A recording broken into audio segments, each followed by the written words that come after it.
উপস্থিত মাননীয় সংসদ সদস্য এবং জামালপুর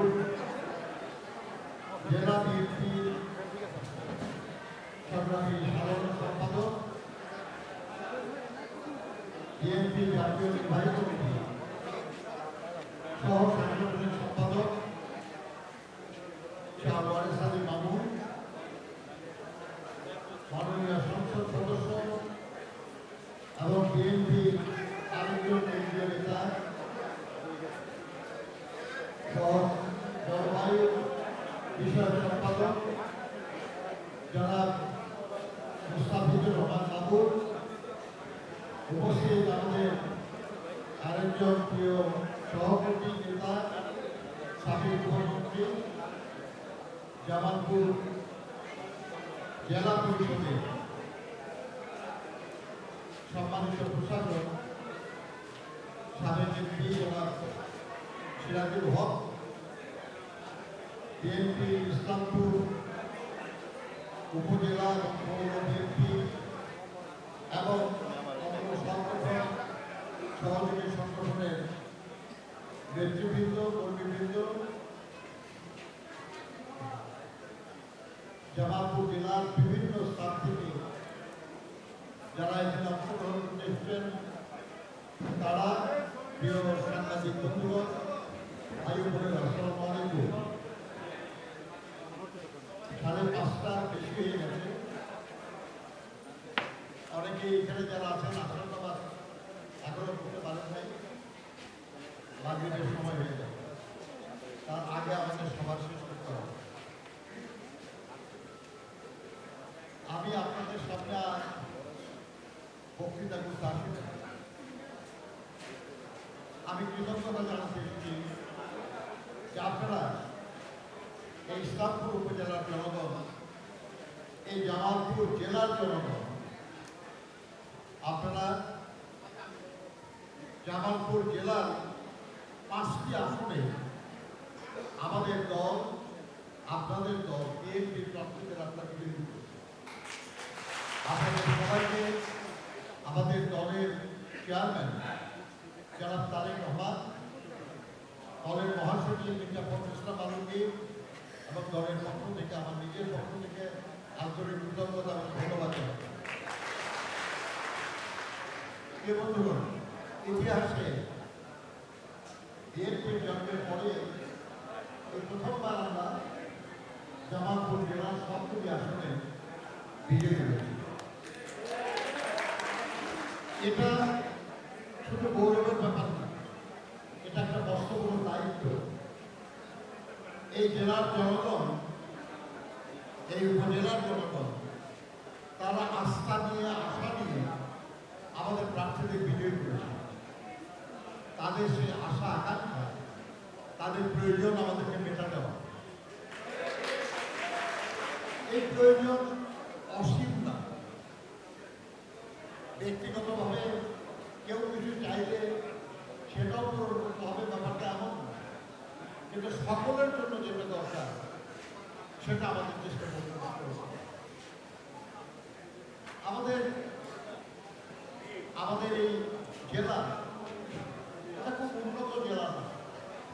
আমাদের জেলায় অনেক শিল্প প্রতিষ্ঠান নাই,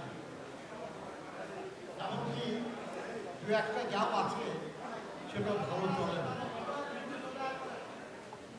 আপনি ভাবেন আপনার যাওয়ার মধ্যে কিংবা সরষে বাড়িতে আমাদের যে পাঞ্জাবের ফ্যাক্টরি কিংবা একসময় ফ্যাক্টরি ছিল, আরো অনেক প্রতিষ্ঠান আজ আর ভালো চলে না। এগুলো যদি চলতো ভালো, তাহলে যদি উৎপাদন না থাকে, সেখানে অনেক মানুষের নানাভাবে কর্মসংস্থানের ব্যবস্থা। আমাদের এই জেলায় 2টা ঘাট ছিল, নৌ ঘাট, একটা নৌঘাট আর একটা ভালো ঘাট। এখান দিয়ে ট্রেন চলত, এখানে বিভিন্নভাবে অসংখ্য লোকের কর্মসংস্থানের ব্যবস্থা হতো। এবং যখনই যেখানে রাস্তাঘাট ভালো থাকে সেখানে শিল্প প্রতিষ্ঠান গড়ে ওঠে। আমাদের এখানে ব্লক হয়ে গেছে, এখান থেকে এক পাশ থেকে আরেক পাশে যাওয়া যায় না।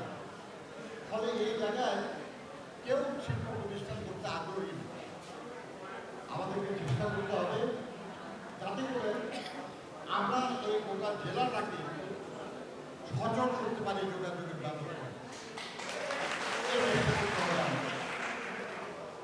কিন্তু আপনার এই জেলার দুর্ভাগ্য আছে, এই জেলার একদিক থেকে যমুনার নদী প্রবাহিত, আর একদিক থেকে ব্রহ্মপুত্র পড়ে গেছে।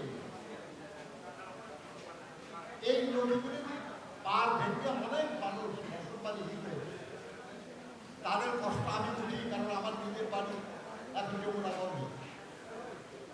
আমি অন্য জায়গায় কিনে আমরা বাড়ি কিনে আছি। আমার মধ্যে এরকম কত মানুষ সব কিছু হারিয়ে তারা একটা জীবনযাপন করছে। আমরা ছোটবেলায় শুনেছি যে চোরে চুরি করলে ঘর কাটা, আগুনে পুড়ে গেলে অন্তত ঢুকে না, কিন্তু নদী ভাঙলে কিছু সেরকম মানুষ যাতে আর না বাড়ে, এই জন্য নদীর ভাঙন রোধে আমাদের ব্যবস্থা নিতে হবে। আর এই ভাঙন রোধ না করা গেলে আপনাদের ব্রিজের কথা ভাবছেন, সেই ব্রিজও তো নিরাপদ হবে।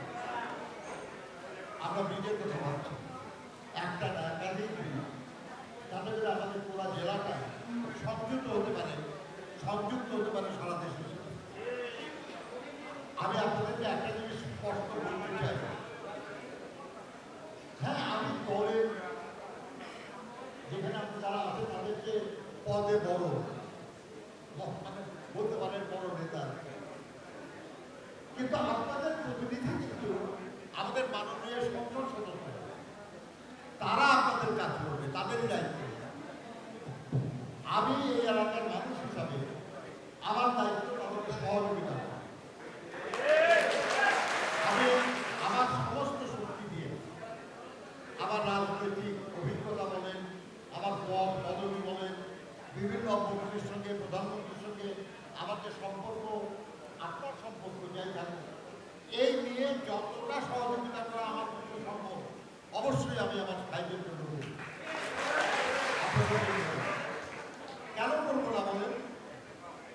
আমি তো কুলকান্দি আমার গ্রাম, ইসলামপুর আমার উপজেলা, জামালপুর আমার জেলা, বাংলাদেশ আমার জেলা। এই বিষয়টা আমি মুক্ত করি। কাজে বন্ধুগণ, আপনাদের জন্য, আমার নিজের জন্য কাজ, আপনাদের কল্যাণ মানে আমার কল্যাণ, এই জামালপুর জেলার উন্নয়ন মানে আমার উন্নয়ন। কারণ আমি তো জামালপুরের অধিবাসী, ইসলামপুরের অধিবাসী, কুলকান্দির অধিবাসী। তো কাজে এটা করার ব্যাপারে আপনার দুশ্চিন্তা করবে। আপনাদের যাদের নির্বাচিত করেছেন আপনারা, আল্লাহ অসীম মেহেরবানি, অত্যন্ত যোগ্য লোকদেরকে আপনারা নির্বাচিত করেন। তারা আপনাদের জন্য ভাবে, তারা কাজ করে। ইনশাআল্লাহ আমি বিশ্বাস করি, মাত্র 2.5 মাস হয়েছে তারা, মাত্র 2.5 মাস। এই সময়টা তো পরিচিত হইতেই যায় নাকি? 5 বছরের জন্য নির্বাচিত হয়েছে তারা। আল্লাহর রাস্তে দয়া করে অস্থির হবেন না, একটু সময় দেন তাদেরকে। শুধু খেয়াল রাখেন যে তারা আপনাদের জন্য কাজ করছে কিনা। দেখেন আমাদের প্রধানমন্ত্রী প্রত্যেক দিন ঠিক 9টার মধ্যে অফিসে যাবে। আমাদের মন্ত্রী, সচিব, উপসচিব তারা অস্থির, তারা একদম সোজা, সবাই 9টার মধ্যে অফিসে আসবে। আর প্রধানমন্ত্রী 9টার মধ্যে অফিসে আসবে, তারা হাজির হবে রাত 8টা 9টার মধ্যে। আপনার এই দেশটা তো উন্নত দেশ, এই দেশের নানান সমস্যা আছে, সংকট আছে। এর মধ্যে দিয়ে আমাদের এই দেশটাকে এগিয়ে নিতে হবে, সামনের দিকে নিতে হবে। সব ইচ্ছা থাকলে সব পারা যায় না। আপনারা যারা পরিবার চালান, সবারই পরিবার আছে। আপনারাই বলেন, আপনাদের সন্তানদের জন্য আপনারা যা করতে চান তার কি সবটা করতে পারেন আপনারা? সব তো পারা যায় না নাকি? কারণ কি এই যে আপনার সন্তানকে ভালোবাসেন? কারণ তো এই না যে আপনার সন্তানের জন্য কিছু করতে চান না। সামর্থ্য হয়, একটা রাষ্ট্রও তাই। আপনার যতই ভালোবাসেন রাষ্ট্র আপনাকে, যদি রাষ্ট্রের সামর্থ্য না থাকে তাহলে রাষ্ট্র অনেক কিছুই অনেক সময় করতে পারে। আপনাদের একটু বুঝতে হবে দয়া করে, এবং সহযোগিতা করতে হবে যাতে রাষ্ট্রের সামর্থ্য বাড়ানো যায়, যাতে করে আমরা বেশি কাজ করতে পারি। শহীদ জিয়া গ্রামে গ্রামে ঘুরে আপনারা উদ্দীপ্ত করেছেন কৃষকদের, সেচ সহযোগিতা করেছেন, বিভিন্ন সারে সহযোগিতা করেছেন, উৎপাদন বেড়েছে।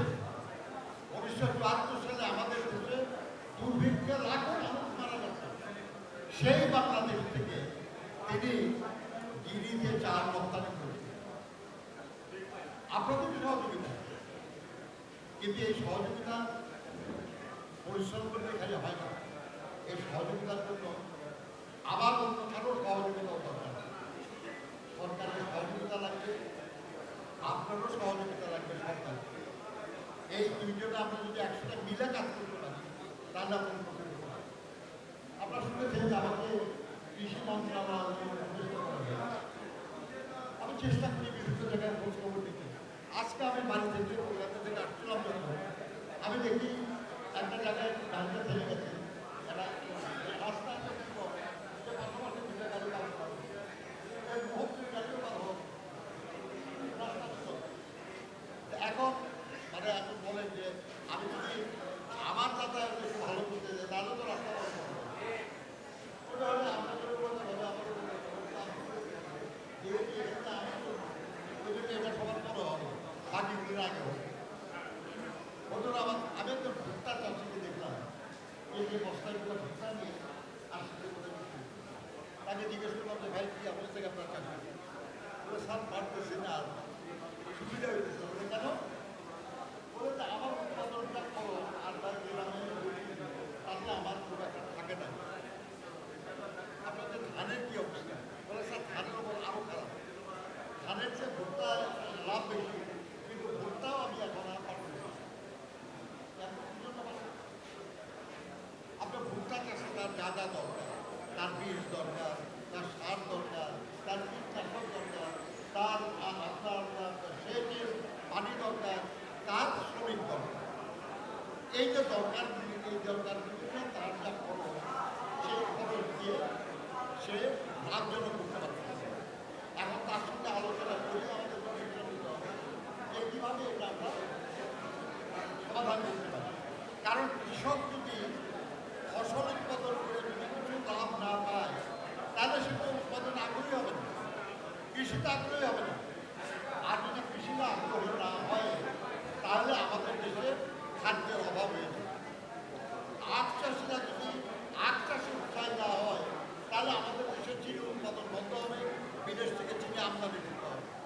আমাদের চাষিরা যদি খাদ্য উৎপাদনে আগ্রহী না হয় তাহলে খাদ্য উৎপাদন কমে যাবে, জনগণকে খাওয়ানোর জন্য আমাদের ধান চাল বাইরে থেকে আমদানি করতে হবে। এত কিছু করার সামর্থ্য আমাদের সরকারের লাগে। কাজে আমাদের চেষ্টা করতে হবে, আমাদের কৃষকদেরকে সহযোগিতা করতে হবে যাতে করে তারা লাভজনকভাবে কৃষিকাজ করতে পারে। বন্ধুরা না, এরকম একই রকমের অবস্থা পাবে। আমাদের কর্মসংস্থানের অভাব।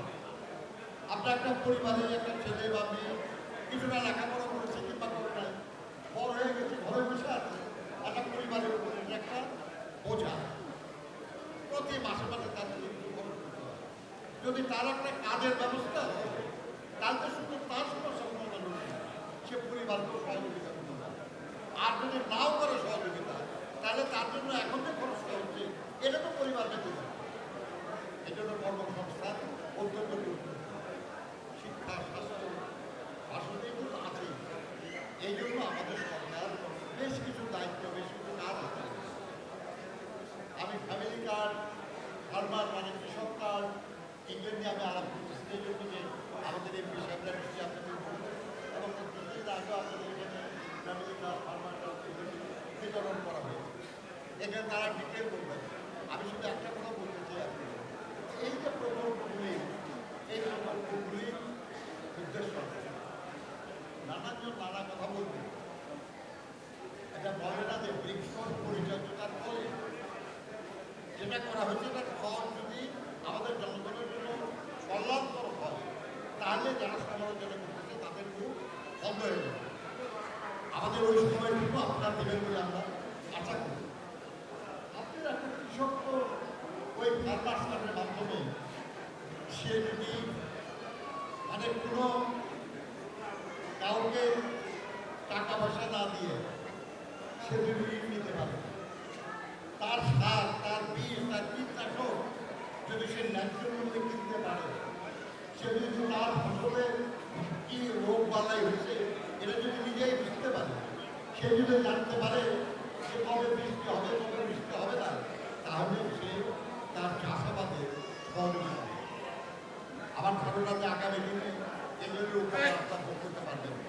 বন্ধুরা আমার, একটা জিনিস আমাদের সবাইকে মনে রাখতে হবে যে আমরা একক না, আমরা একটা পরিবার, আমরা একটা গোষ্ঠী, জনগোষ্ঠী, আমরা একটা সমাজ, আমরা একটা ইউনিয়নের বাসিন্দা, আমরা একটা উপজেলার বাসিন্দা, আমরা একটা জেলার বাসিন্দা।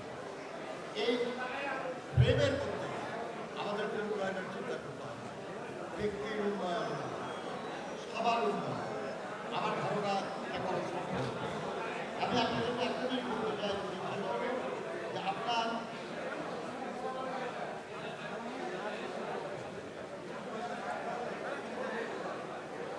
আমাদের আড়াই মাসে প্রথম কাজ যেটা হয়েছে, আমরা প্রতিশ্রুতি দিয়েছিলাম যে আমাদের গরিব কৃষকদের কৃষি ঋণ আমরা মৌকুব করব। আপনারা দেখেছেন যে এই সরকার যেদিন সব দায়িত্ব নিয়েছে, প্রথম যে ক্যাবিনেট মিটিং হয়েছে, সে ক্যাবিনেট মিটিংয়ে 10,000 টাকা পর্যন্ত কৃষি ঋণ সুদ সহ মৌকুব করে দেওয়া হয়েছে। নিশ্চয়ই আমাদের এই উপজেলা বা আমাদের জেলার বহু লোক তারা আমরা সিদ্ধান্ত নিয়েছি যে এই যে যারা আপনার এনজিও থেকে লোন নিয়ে অনেকে বিপদে আছে, শোধ করতে পারে না, আমাদের একটা পরিকল্পনা যে তাদেরকে এই ঋণ কিছুদিনের জন্য যদি তাদেরকে দিতে না হয়, তাহলে যে টাকাটা তাদের বাঁচবে ও দিয়ে তারা কিছু একটা করতে পারবে, এরকম একটা সিদ্ধান্ত আমরা করার চেষ্টা করছি। আমার ধারণা এই উপজেলাতেও প্রচুর লোক আছে যারা এনজিও থেকে ঋণ নিয়ে বিপদে আছেন। আসলে আপনাকে এনজিও থেকে ঋণ নেয় না এখানে কেউ, অনেকেই নেয়, সবসময় নেয়, অনেক বিপদে পড়লে মানুষ তো সহযোগিতা নেয়। আমরা চেষ্টা করছি সেই ব্যাপারে বন্ধুরা। আলোচনা বাড়ানো হচ্ছে, আমি যেটা দরকার মনে করি সেটা হলো আপনাদেরকে আশ্বস্ত করবো যে আমরা চেষ্টা করছি আপনাদের কল্যাণ করতে। আপনারা দোয়া করবেন আমাদের জন্য, সহযোগ করবেন। একজন একটা স্লিপ দিচ্ছে যে আমাদের অন্য একটা দল এনসিপির একজন যে সংসদের অধিবেশন ব্যর্থ হয়েছে,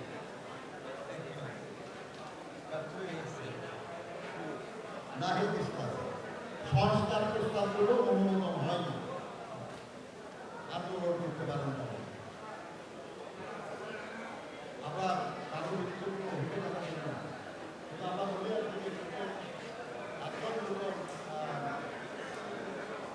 সংসদে তাদের বয়স বেশি না, বোঝানো আপনার জুলাই জাতীয় সনদ যেটা সবাই স্বাক্ষর করেছে, আপনারা দেখেছেন যে জাতীয় সংসদের প্লাজায় একটা পাবলিক মিটিং হয়েছে, সাংবাদিকদের সামনে প্রধান উপদেষ্টা সহ সব রাজনৈতিক দল জুলাই জাতীয় সনদে দস্তখত করেছে। প্রথম দিকে এনসিপি করে নাই, কিন্তু পরে তারাও করেছে। এই সনদে যা লেখা আছে এটা তারা মানতে যাচ্ছে, আমরা সবাই মিলে একমত হয়ে একটা ডকুমেন্টে দস্তখত করলাম, তারপরে এটা মানব না, এটা হয় না, হতে পারবে না।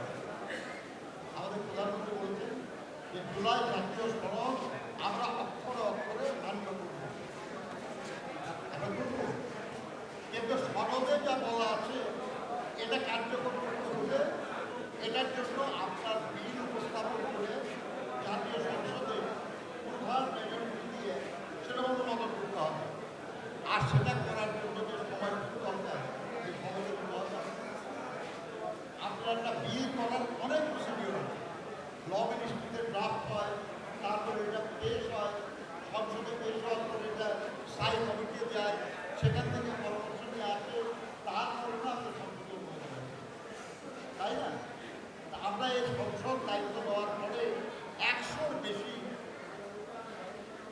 অধ্যাদেশ যেটা অন্তর্বর্তীকালীন সরকার চলে গেছে সেগুলো রাখতে শুরু করেছে।